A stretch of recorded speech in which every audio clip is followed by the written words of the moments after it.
Quand on pense à la religion romaine, on imagine souvent Jupiter, les mythes, les légendes, mais la réalité est bien plus profonde. Pour les Romains, la religion n'était pas une simple histoire de croyances personnelles, c'était le véritable squelette de l'État, le fondement même de leur puissance. Cette phrase de Cicéron, elle résume tout. Pour les Romains, c'était une évidence. Leur succès, leur conquête, leur empire, tout ça venait d'une seule chose. Une relation très particulière et surtout très scrupuleuse avec leur Dieu. C'était ça, et rien d'autre, le secret de leur réussite. Alors, comment est-ce que ça fonctionnait, concrètement? On va voir ça ensemble. D'abord, on va décortiquer cette idée de contrat avec les dieux. Ensuite, on verra que Rome était conçue comme une cité divine. On s'intéressera à ceux qui géraient ce culte, puis au pouvoir des rituels. Et enfin, on fera le bilan de cet héritage fascinant. C'est parti! On entre dans le vif du sujet avec le point le plus important. Il faut vraiment comprendre que pour un Romain, la religion c'est avant tout un contrat. Ce n'est pas une question de foi ou de sentiment, mais bien d'un échange de bons procédés entre les humains et les divinités. L'objectif de ce contrat, c'est la fameuse Pax Deorum, la paix des dieux. C'était le but suprême de toute la vie religieuse. Si les dieux sont satisfaits, alors la cité est en paix, prospère et en sécurité. Chaque sacrifice, chaque prière, chaque cérémonie n'avait qu'un seul but, maintenir cet équilibre fragile mais vital. D'accord, mais comment on fait pour respecter ce contrat? Eh bien, grâce à la pietas. Attention, ce mot est un faux ami. Il ne s'agit pas de piété au sens moderne, de dévotion intérieure, non. La pietas, c'est le respect scrupuleux des rites. C'est faire les bons gestes, dire les bonnes paroles au bon moment. L'action correcte est bien plus importante que la croyance intime. Et là, on touche à une différence fondamentale avec notre époque. À Rome, la religion est une affaire collective. C'est le salut de la cité qui compte, pas celui de l'individu. Et la politique et la religion ne font qu'un. C'est tout le contraire de nos conceptions modernes, où la foi est souvent vue comme quelque chose de personnel, d'intime, et où l'on sépare clairement le religieux du politique. Ce contrat avec les dieux n'était pas juste une idée en l'air, non. Il était littéralement gravé dans la pierre, dans l'organisation même de la ville.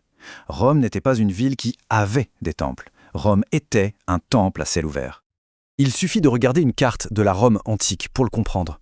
Chaque colline, chaque source, chaque temple fait des dieux de véritables citoyens de la ville. Pour les Romains, les divinités n'habitent pas un lointain Olympe, elles vivent là, au coin de la rue. La ville est leur maison autant que celle des humains. L'exemple le plus frappant de ça, c'est le pomerium. Ce n'est pas juste une muraille, c'est bien plus, c'est une frontière sacrée tracée par un rituel. À l'intérieur du pomerium, on est dans le domaine civil, un espace de paix où les armes et les enterrements sont interdits. À l'extérieur, c'est le domaine militaire. Cette distinction est absolument essentielle pour saisir la mentalité romaine. Et au cœur de la cité, on trouve bien sûr la maison du dieu, le temple. Regardons sa structure. Il est toujours surélevé sur un podium pour le séparer du sol commun. On entre par le pronaos, une sorte de vestibule, et tout au fond, la pièce la plus sainte, la cella, qui abrite la statue de la divinité. C'est son lieu de résidence officielle sur Terre. On a un contrat, on a un espace sacré. Mais qui s'occupe de faire tourner la machine? Qui sont les gardiens de ce pacte avec les dieux? C'est ce qu'on va voir maintenant. À Rome, le rôle de prêtre est assez particulier. D'un côté, il y a les magistrats, les hauts fonctionnaires de l'État, comme les consuls, qui ont de très importantes responsabilités religieuses. De l'autre, on a les sacerdotés, de vrais spécialistes du culte, des experts. Et le plus fascinant, c'est que très souvent, les deux se confondent. Un grand homme politique est presque toujours aussi un grand prêtre. Parmi ces spécialistes, on trouve des dream teams de la religion.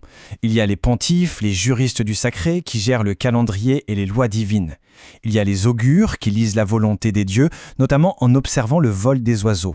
Les décemvirs, eux, sont les gardiens de livres prophétiques consultés en cas de crise majeure. Et bien sûr, les célèbres vestales qui veillent sur le feu sacré de Vesta, le cœur battant de la cité.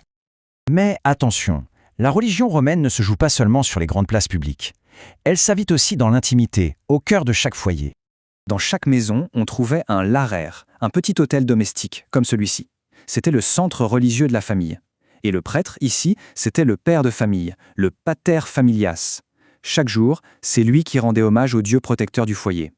La grande religion d'État était soutenue par des millions de ces petits gestes quotidiens. Alors, passons à la pratique. Comment les Romains s'adressent-ils aux dieux?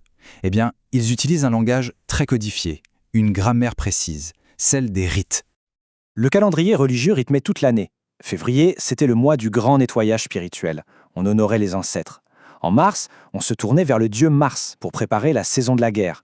Avril célébrait le renouveau de la nature. Et en décembre, tout était mis sens dessus dessous pour les fameuses Saturnales. La vie de la cité battait au rythme des dieux. Le rite le plus important de tous, c'était le sacrifice. Et c'était une procédure d'une précision absolue. Ça commençait par une procession. Puis venait la préfato, une offrande de vin et d'encens pour inviter les dieux.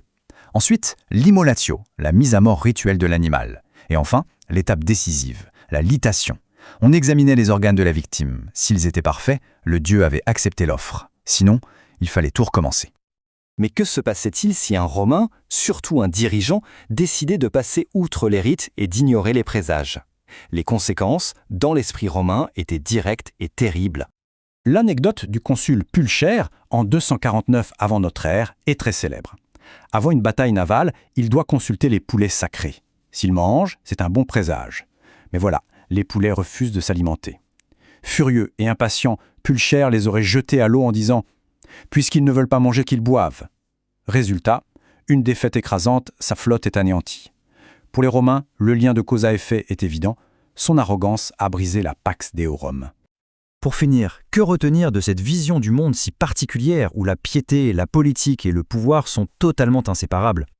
On peut tout résumer en 4 points essentiels. La religion romaine est contractuelle, c'est un donnant-donnant. Elle est collective, l'intérêt de la cité passe avant tout. Elle est civique, le religieux et le politique ne font qu'un. Et enfin, elle est ritualiste, le geste juste compte plus que la foi intérieure. Cela nous laisse avec une question finale.